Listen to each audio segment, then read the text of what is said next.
Hello, welcome back to Tales by Candlelight, and this is episode 12 of Salt in the Wound. So we left off with her having a mental breakdown after having the dream that she was back home and that it was all a dream, very, very Inception. But we ended with the sound, the deep booming sound, and then police. Was it the kids saying police, or was it police announcing that they were police? Anyway, let's get stuck in and find out. The children moved before I could speak. They scrambled from the bed, Milo still clutching his bloody nose, Lila dragging a stool, and Jessa darting ahead with panic precision. I couldn't breathe.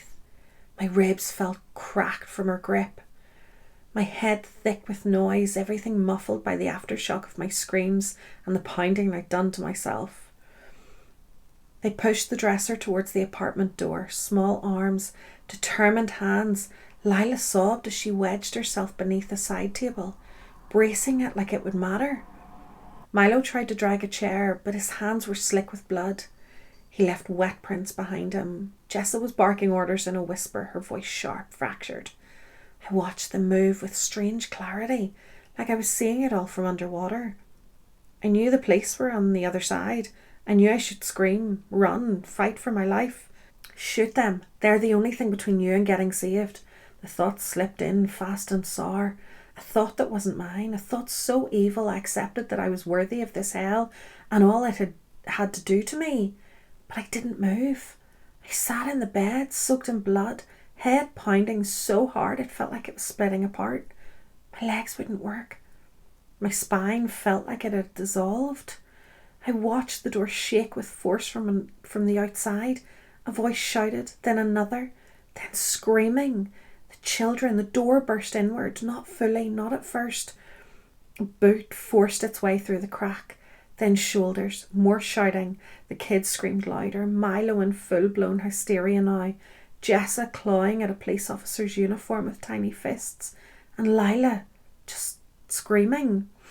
That awful, high-pitched note that cut through everything else. I saw a man's face, his eyes locked on mine, and he staggered back, bile rising in his throat. A second officer followed, his voice trembling. Oh my God, she's alive. Jesus Christ, there's children. Get a medic in here now. Someone knelt beside me, gloved hands, a flashlight in my eyes.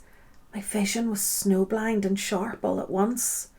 Everything hurt. My ears, my head, my ears ringing. The noise in the room blurred into solid pressure like my brain was crushed. Then light, movement. I was outside. Wind touched my face. I was being carried. I lifted my head barely. The snow was gone.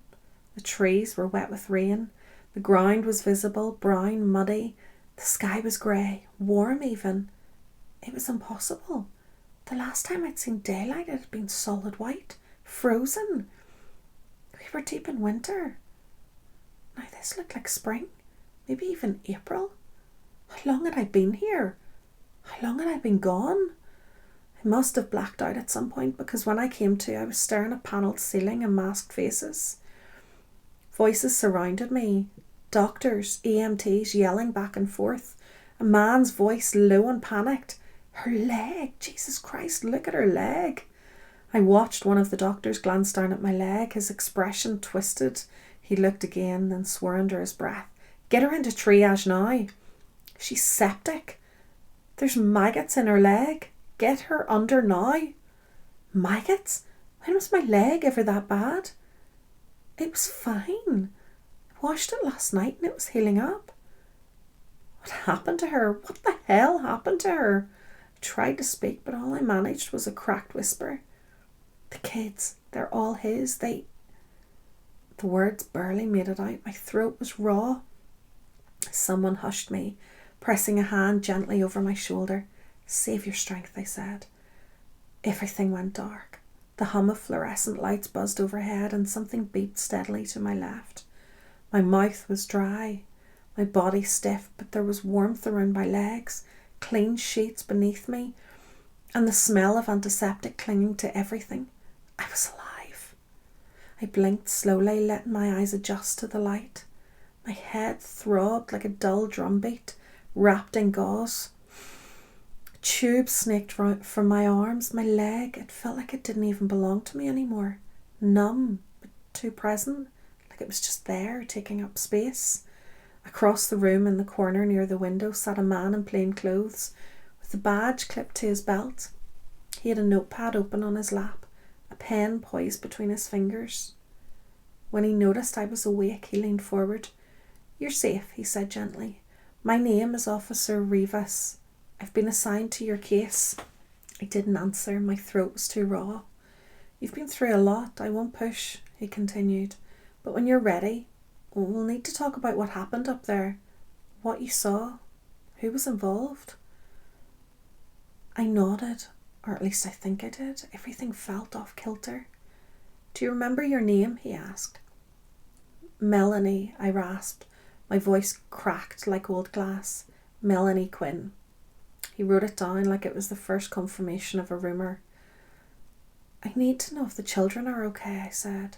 "There were 3 of them. Jessa, Milo, Lila." My voice caught. "One of them might be Carrie's." He frowned. "Carrie? She was taken before me. He killed her. There were others too. Cricket is one of them. She's still alive." Officer Rivas didn't write that part down. He just looked at me carefully. "We found 3 children in the apartment. They're at a separate facility now, safe, being evaluated," he said slowly. "You did the right thing by telling us. Are they okay?"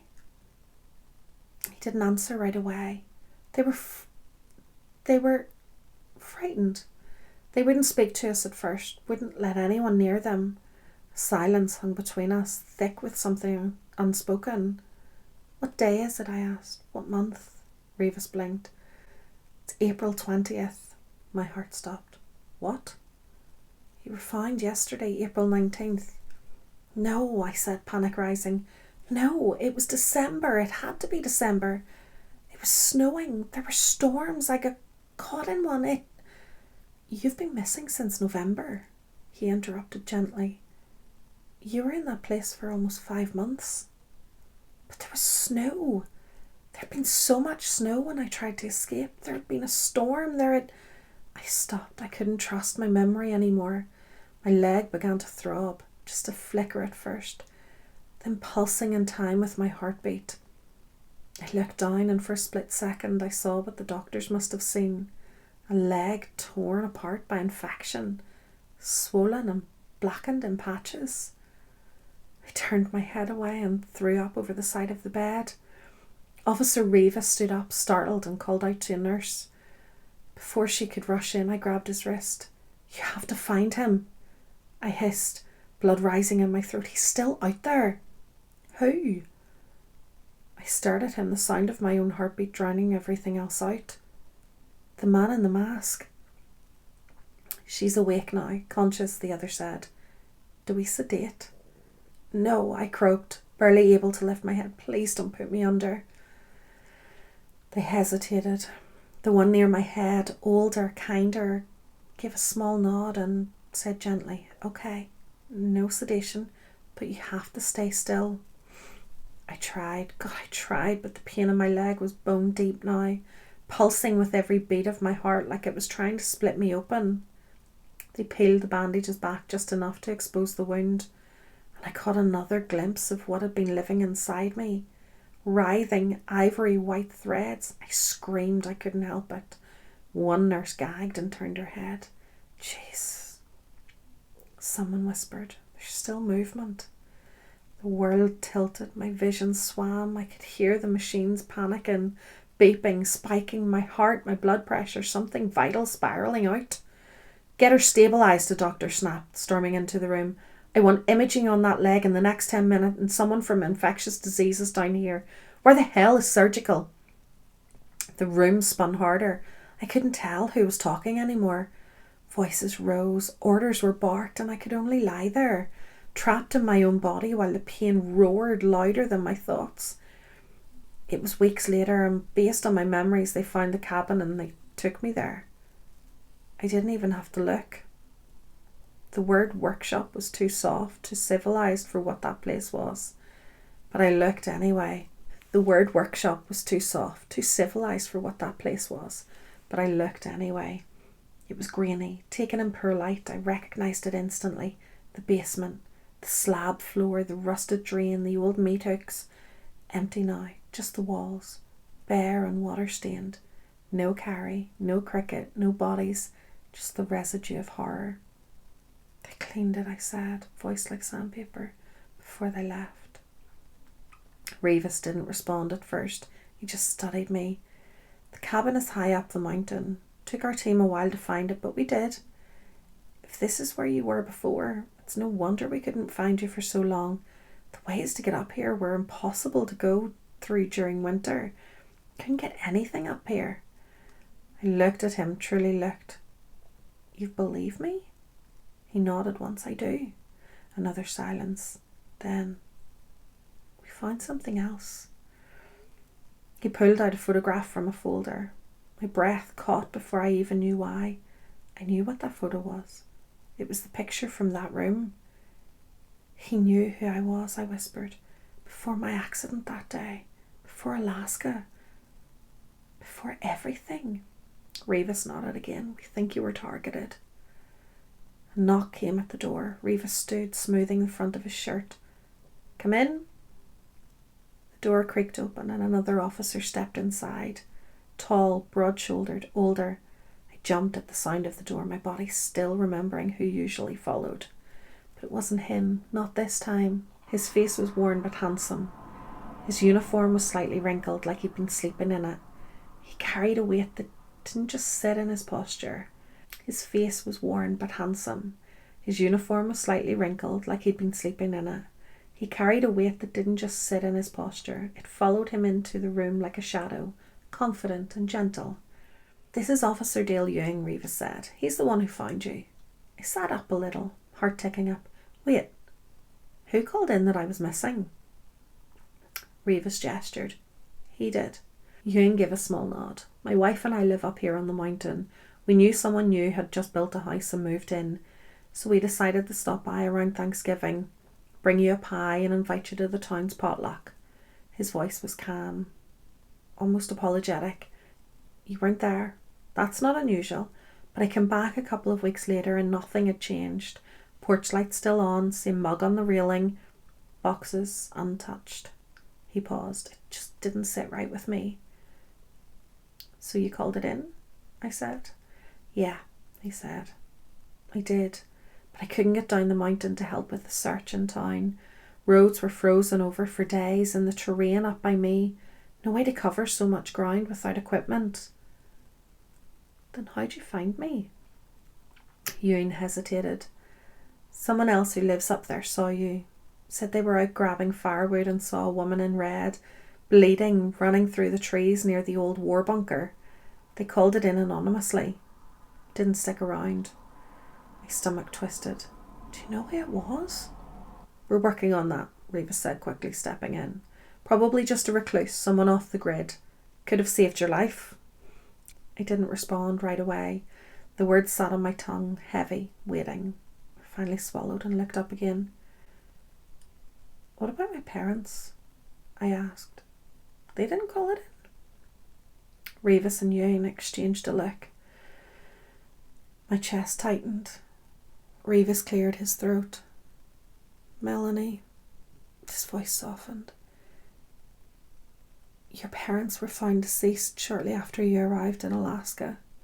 Their house was broken into. It was ruled a double homicide. I blinked. What? I'm sorry, Revis said gently. I didn't connect back to you at first because you hadn't been reported missing yet. They were listed as residents of Kentucky, no ties to local investigations. We didn't know you were their daughter until just a couple of days ago. My whole body went cold. I fell to that familiar ground and gripped to it like it was my lifeline. I have no one else, I said, my voice barely more than a breath. Neither of them disagreed. Oh my word. I'm actually nearly in tears here. He killed her mum and dad. What on earth?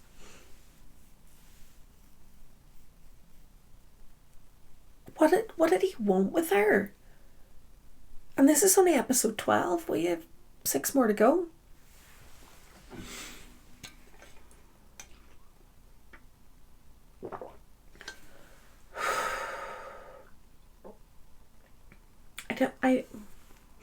I don't even know if I have it in me to do another one. Brianna. Oh my dear. What the heck? That was a lot. I actually thought I was going to start crying there at the end of that one. Brianna, you are tugging here. I don't know if I have it in me for another one, but I also don't want to stop. I don't even have words right now. This is so good. Please, please, please like, subscribe, all of those things. And I will see you in the next episode. Oh, one of the cats is coming to torture me. Anyway, see you in the next one.